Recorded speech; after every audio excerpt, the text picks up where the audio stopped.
Cette vidéo ne parle pas de devenir froid, elle ne parle pas de cruauté, elle parle de lucidité. À la fin de ce voyage, tu verras les schémas de faiblesse qui ont guidé tes choix, tu comprendras les armes psychologiques nécessaires pour les éliminer, et tu commenceras ta renaissance pour devenir un homme dont la seule présence impose la crainte, le respect et l'influence. Avant de commencer, je veux que tu écrives cette affirmation dans les commentaires. Je m'élève sans jamais me briser. Allons, Hic. Numéro 1. Traque l'ombre qui est en toi. L'ennemi le plus dangereux que tu affronteras ne se dispute pas avec toi. Il ne crie pas. Il n'attaque pas de l'extérieur. Il se cache dans ta routine. Il se cache dans le ton de ta voix. Il se cache dans les moments de silence où tu choisis la facilité au lieu de ce qui forge l'autorité. L'ombre survit dans de subtiles capitulations. Elle apparaît quand tu repousses une conversation difficile pour éviter les conflits. Elle surgit quand tu adoucis ton opinion pour éviter de déranger.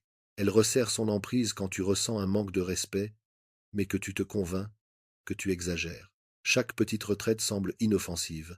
Avec le temps, elle devient ton identité. Tu dois apprendre à t'observer comme un stratège étudie son adversaire. Fais attention à ton dialogue intérieur avant d'agir. Remarque cette fraction de seconde où le courage s'élève puis s'effondre. Cet effondrement, c'est l'ombre. Elle se justifiera par la logique. Elle te dira que ce n'est pas le bon moment. Elle te dira que la patience est une sagesse. Parfois, la patience est une force, mais parfois c'est de la peur en costume cravate. La différence réside dans l'intention. Pose-toi une question brutale sur le moment. Est-ce que je choisis cela parce que ça sert ma position à long terme ou parce que je veux échapper à la tension? Le soulagement est séduisant. L'autorité se mérite. La plupart des hommes n'analysent jamais leur comportement. Ils mesurent les résultats, mais ignorent les schémas répétitifs. Tu dois inverser la tendance. Ces schémas révèlent tes fuites de pouvoir. Adoucis-tu constamment ton ton face à des personnalités dominantes. Souris-tu trop dans des situations sérieuses. Te précipites-tu pour combler le silence. Ce ne sont pas des traits de personnalité, ce sont des aveux de faiblesse. Un homme discipliné étudie ses faiblesses et les élimine.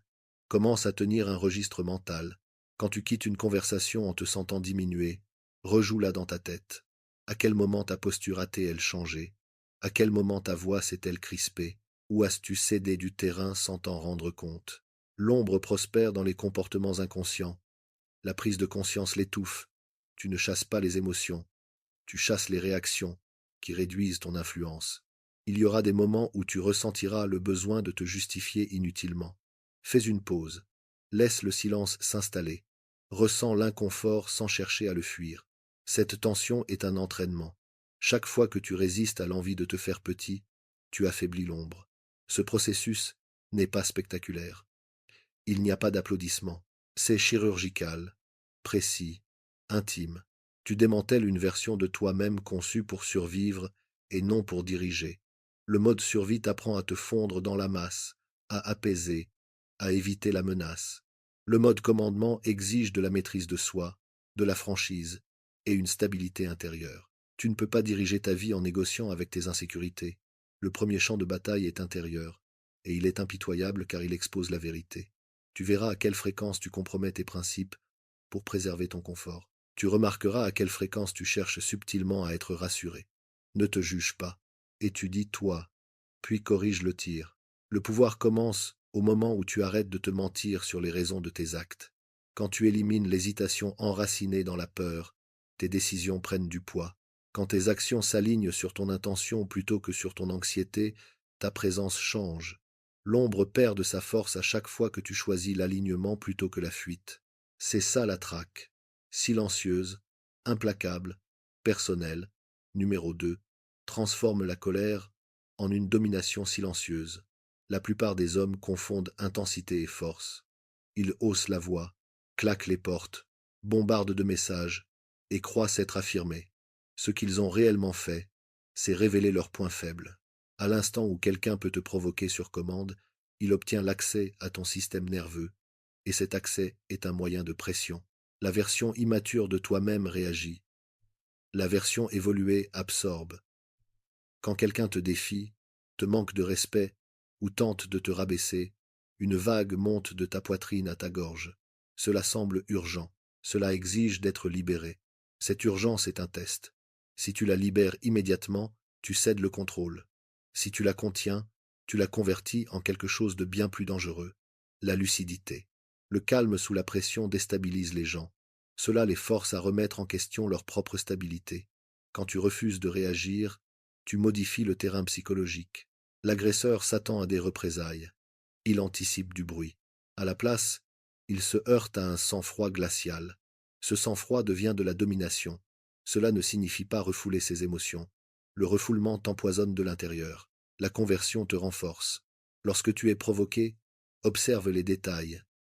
Remarque le ton, le moment, le public, l'intention, à qui profite ton explosion, qui gagne, si tu perds ton calme.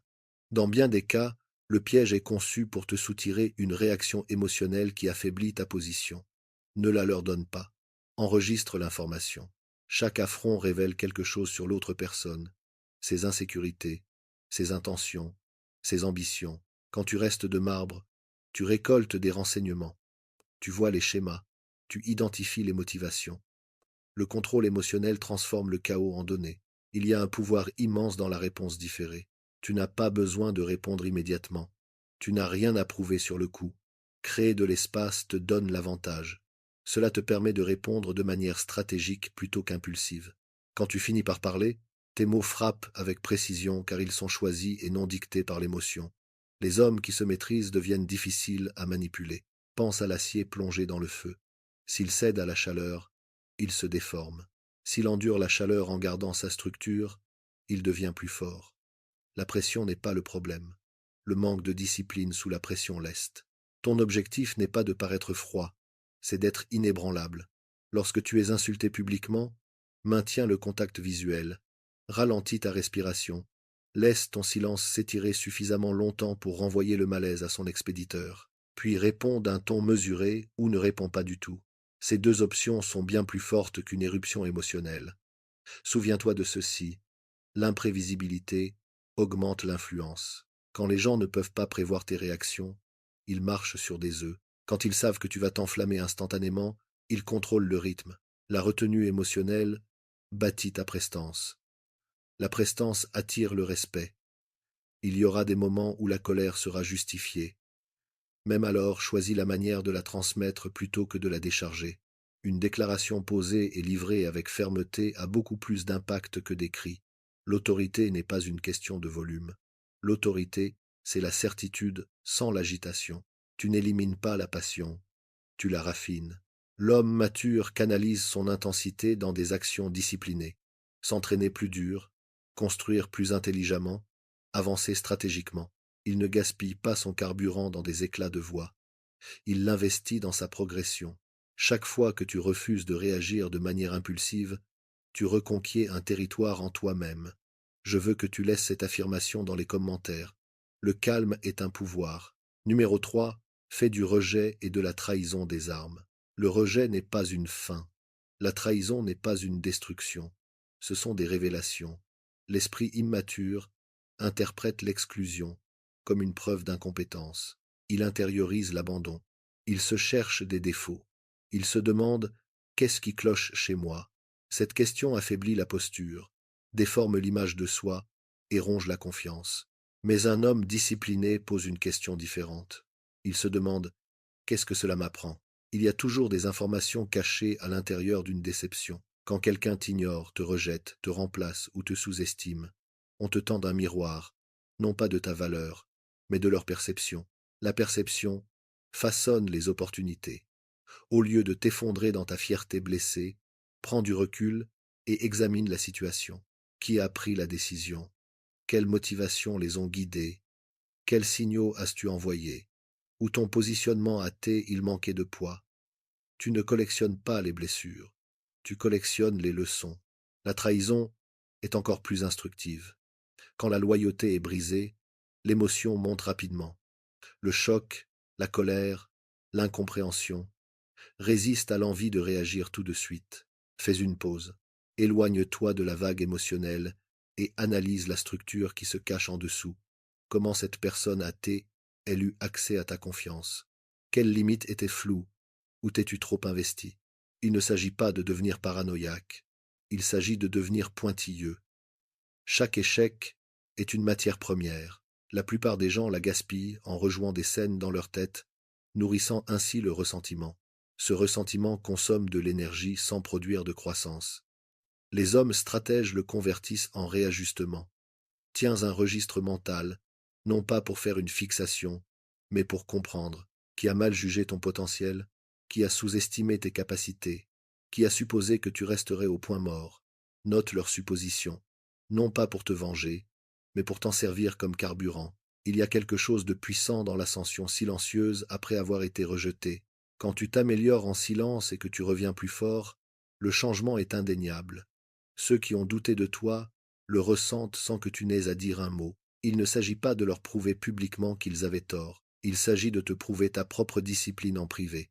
Le rejet clarifie ton alignement. Toutes les portes ne sont pas faites pour s'ouvrir.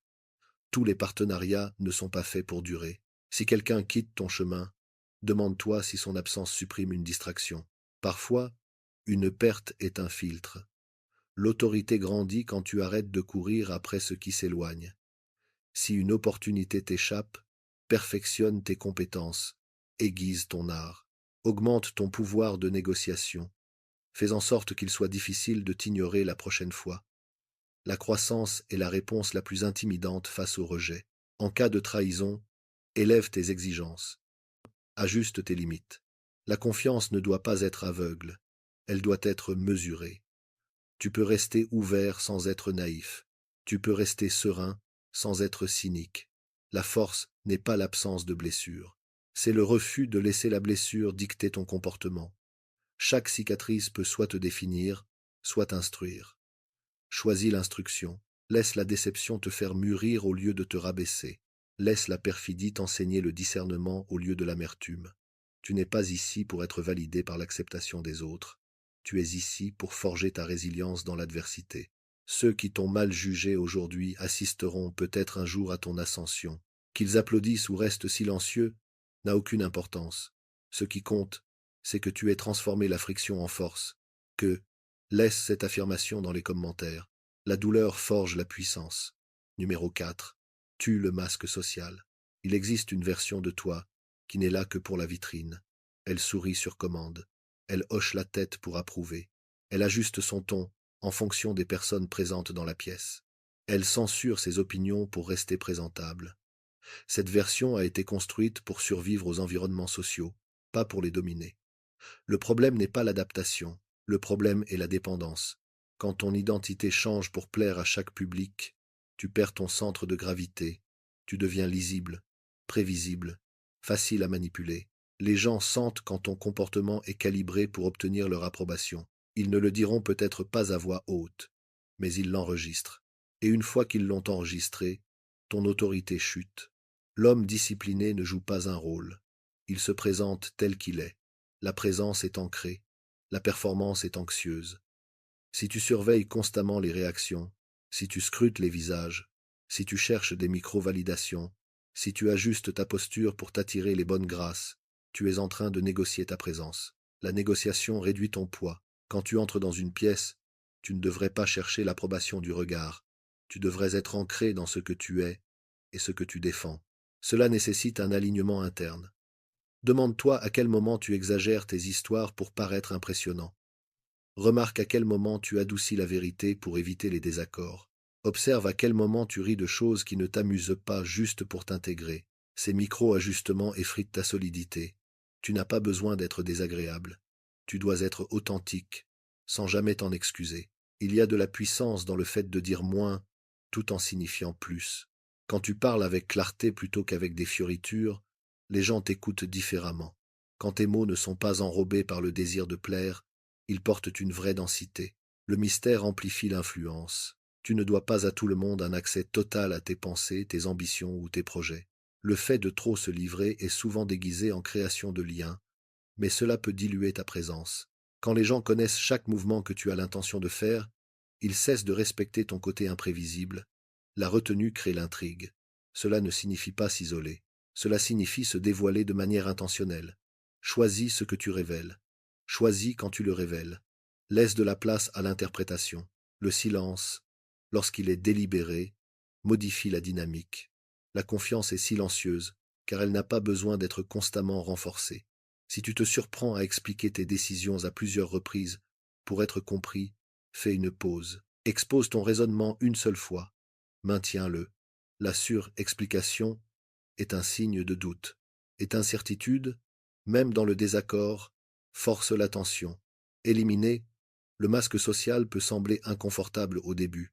Tu pourrais rencontrer de la résistance de la part de ceux qui étaient habitués à ta version complaisante. Ils pourraient remettre en question ton changement. Et reste de marbre, que la constance construit une nouvelle perception avec le temps. Tu ne deviens pas plus froid, tu deviens plus clair. La clarté élimine le bruit inutile de tes interactions. Elle affine tes limites. Elle stabilise ton comportement. Elle réduit le besoin de faire du théâtre. Quand tu arrêtes de jouer la comédie, ta présence gagne en profondeur. Quand tes réactions ne sont plus taillées pour les applaudissements, tes actions gagnent en gravité. L'influence ne se construit pas sur le fait d'être aimé de tous. Elle se construit sur une solidité intérieure. Enlève le masque. Laisse ta posture, ton ton et tes décisions refléter la conviction plutôt que la soumission. Le monde s'adapte à ceux qui sont solidement ancrés. Numéro 5. Maîtrise l'absence stratégique.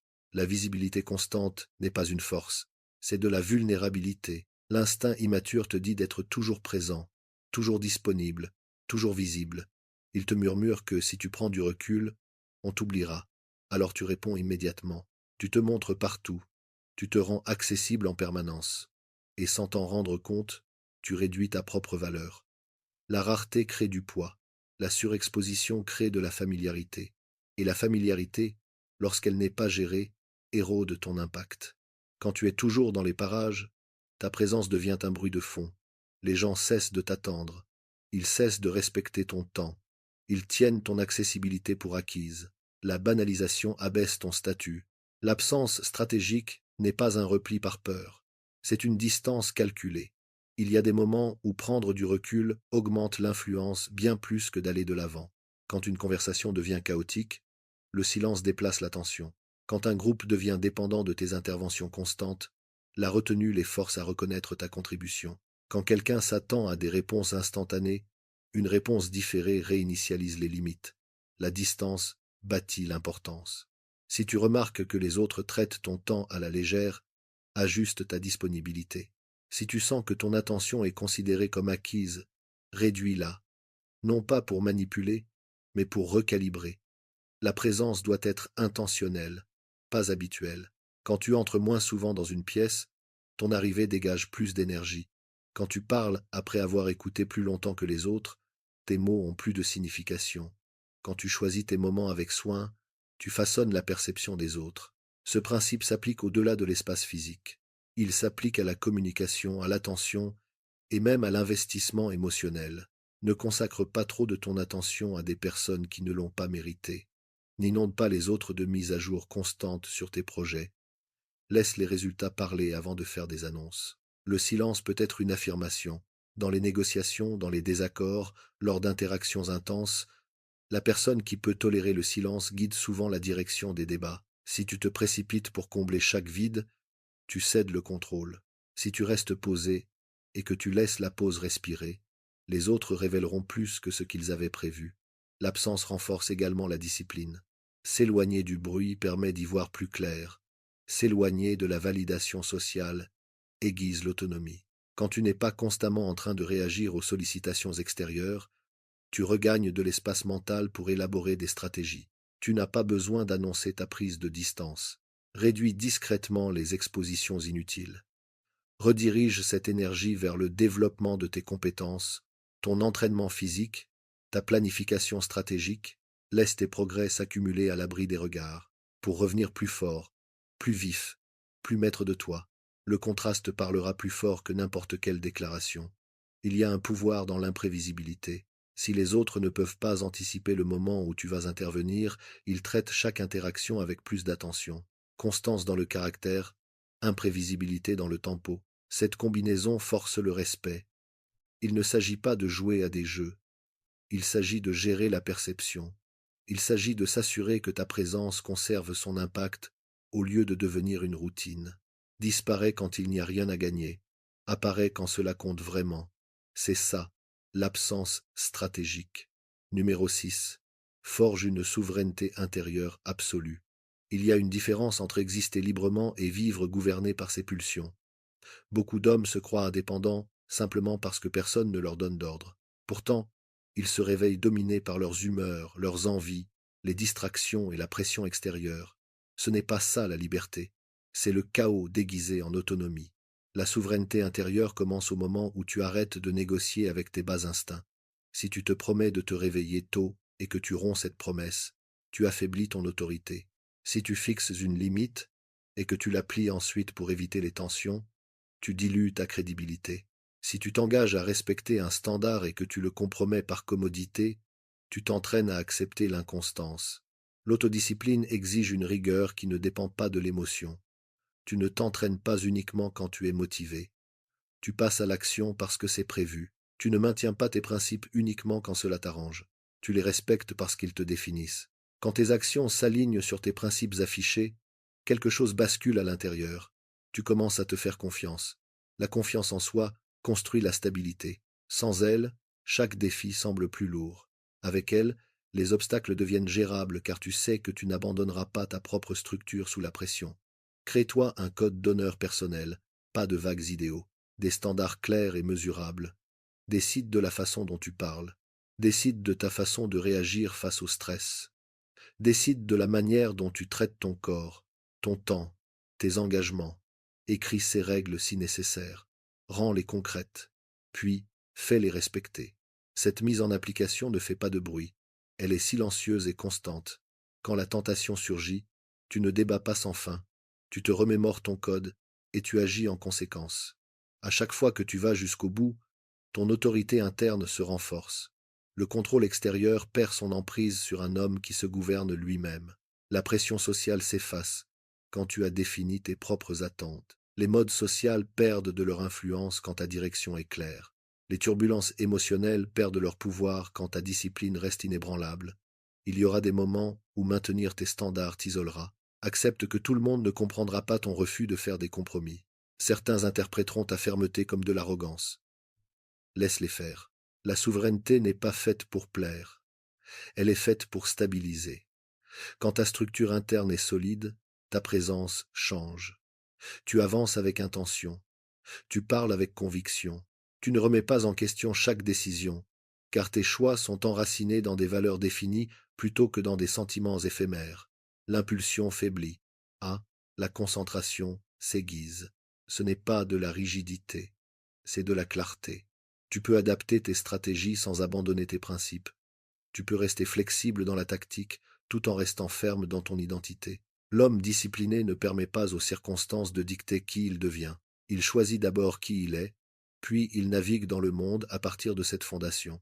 Chaque fois que tu honores ta propre règle, tu renforces le respect de toi-même. Chaque fois que tu la trahis, tu érôdes ce respect. La souveraineté intérieure se gagne chaque jour. Laisse cette affirmation dans les commentaires. Maître de moi-même. Numéro 7. Le rituel de l'exécution finale. La transformation ne devient réelle que lorsqu'elle devient décisive. Tu peux penser différemment.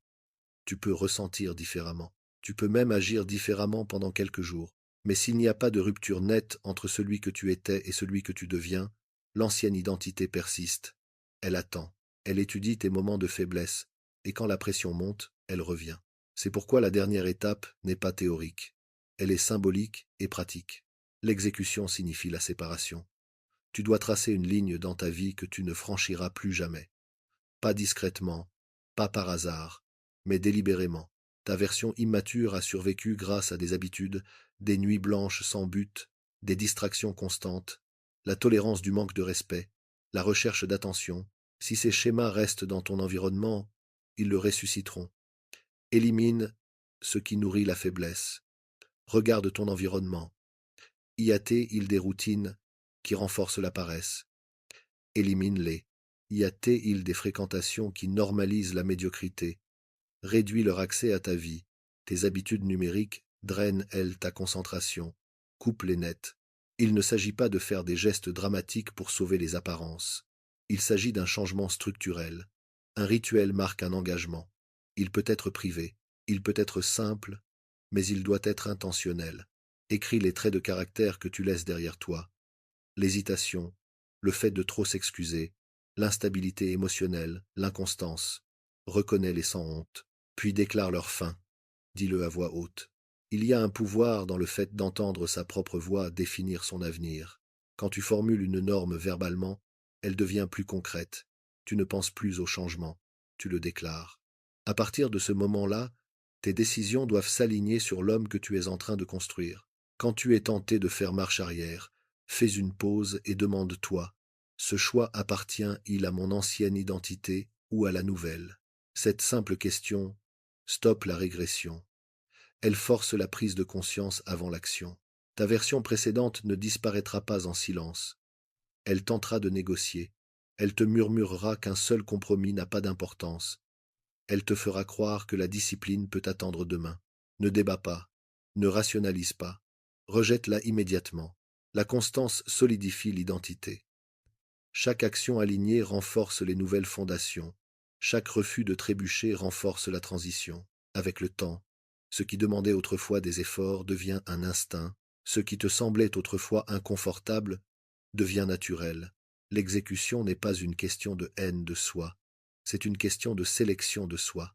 Tu choisis la force plutôt que la mollesse, la clarté plutôt que la confusion, l'autorité plutôt que la passivité. Ce choix doit être renforcé chaque jour jusqu'à ce qu'il soit ancré en toi. Il n'y a pas de cérémonie dans le monde extérieur, pas d'applaudissements, pas d'annonces. Le changement s'opère d'abord de l'intérieur. Les autres le remarqueront peu à peu à travers ta posture, ton ton, tes limites, tes décisions.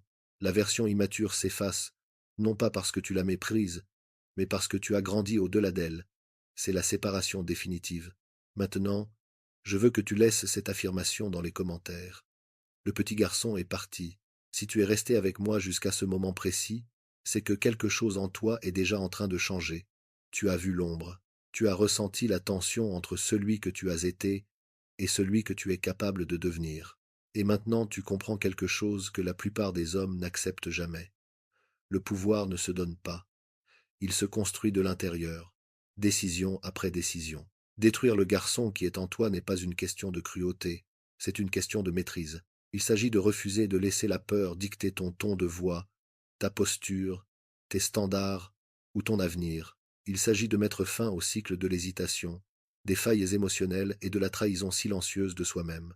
Quand tu traques tes faiblesses, que tu contrôles tes réactions, que tu convertis la douleur en carburant, que tu enlèves le masque, que tu gères ta présence, que tu appliques ton code et que tu exécutes tes vieilles habitudes. Tu ne fais pas que t'améliorer, tu te transformes. Ce qu'il reste, c'est un homme qui avance avec intention, un homme qui ne se précipite pas pour faire ses preuves, un homme dont le silence a du poids, un homme qui reste calme sous la pression et décisif sous le feu de l'action. Ce genre de présence ne peut pas être simulé, elle se mérite. Comprends bien ceci. Le monde n'applaudira peut-être pas ton évolution. Certaines personnes pourraient même y résister. Ce n'est pas grave. La croissance ne cherche pas les applaudissements, elle cherche l'alignement. À partir de maintenant, chaque choix est un test. Chaque réaction est un signal. Chaque compromis est une croisée des chemins. Choisis prudemment. Si ce message t'a mis au défi, t'a renforcé ou a éveillé quelque chose en toi, alors soutiens la mission. Aime cette vidéo pour qu'elle atteigne les hommes qui en ont besoin. Partage-la avec quelqu'un qui est prêt à faire le pas vers la discipline. Et abonne-toi à la chaîne si tu es déterminé à devenir plus vif, plus fort et plus souverain à chaque leçon. Maintenant, laisse cette affirmation finale dans les commentaires. Je suis le maître de moi-même et je vis d'une manière qui le prouve. Salut les guerriers, il y a une ombre en vous, un petit garçon. Il gémit, il hésite, il supplie qu'on l'aime. Chaque fois que tu agis par faiblesse, il murmure et le monde le remarque. Il t'est invisible mais mortel pour ton pouvoir. Ce soir il meurt, ou tu resteras à jamais la marionnette de tes propres émotions. La plupart des hommes ne réalisent jamais que la plus grande menace pour leur avenir n'est pas un autre homme. Ce n'est pas la malchance. C'est le besoin de confort qui dicte silencieusement leurs décisions. Ils courent après l'approbation d'inconnus qui ne se respectent même pas eux-mêmes. Ils pardonnent alors qu'ils devraient s'en souvenir. Ils cherchent une validation qui leur coûte leur autorité. Et à chaque compromis, ils se sentent en sécurité, mais ils deviennent plus petits. Le garçon en toi aime la sécurité. Il aime être apprécié. Il aime éviter les tensions. Il te dit de te taire quand tu devrais parler. Il te dit de sourire quand tu devrais tourner les talons. Il te convainc que préserver le confort de tous est une force. Mais ce n'est pas de la force. C'est de la soumission déguisée en gentillesse. L'homme que tu veux devenir ne naît pas dans le confort. Il se forge dans le silence, la stratégie et une maîtrise de soi impitoyable. Il ne réagit pas à chaque insulte. Il ne se justifie pas auprès de ceux qui remettent en question sa valeur. Il ne panique pas quand la pression monte. Il observe, il calcule, il agit avec intention. Nicolas Machiavel a enseigné que la première conquête d'un grand dirigeant est toujours lui-même. Avant d'influencer une assemblée, tu dois maîtriser tes pulsions. Avant d'exiger le respect, tu dois discipliner tes émotions. Avant de t'élever, tu dois détruire ce qui te maintient dans la médiocrité.